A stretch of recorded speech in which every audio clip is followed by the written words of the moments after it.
ఏ త్వేతదభ్యసూయంతో నానుతిష్టంతి మే మతం. సర్వజ్ఞానవిమూఢాంస్తాన్ విద్ధి నష్టానచేతసః. కాని నా యందు దోషారోపణ చేయుచు నా ఈ ఉపదేశమును అనుసరింపని మూర్ఖులు సమస్త జ్ఞాన విషయముల యందును మోహితులై విపరీత జ్ఞానోపహతులై భ్రష్టులై కష్ట నష్టముల పాలయ్యేదరని ఎరుంగుము. సదృశం చేస్తతే స్వస్యాః ప్రకృతే జ్ఞానవానపి ప్రకృతిం యాంతి భూతాని నిగ్రహః కిం కరిష్యతి.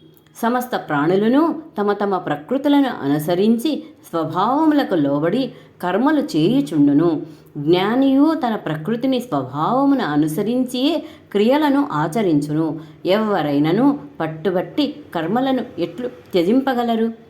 ఇంద్రియస్యేంద్రియస్యార్థే రాగద్వేషౌ వ్యవస్థితౌ తయోర్నవసమాగచ్చేత్ తౌ హ్యస్య పరిపనిస్తినౌ.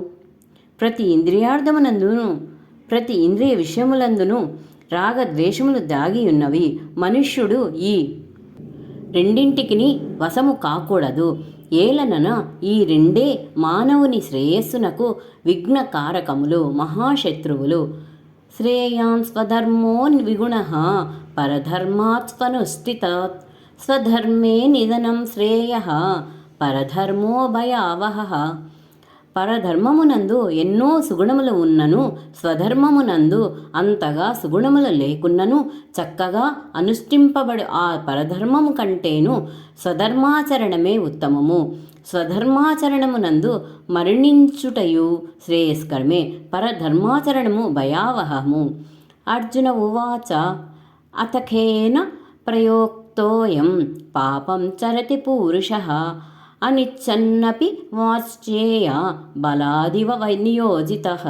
అర్జునుడు పలికెను, ఓ కృష్ణ, మానవుడు తనకు ఇష్టము లేకున్నను ఇతరులు బలవంతముగా చేసినట్లుగా దేని ప్రభావంచే ప్రేరితుడై పాపములను చేయుచుండును.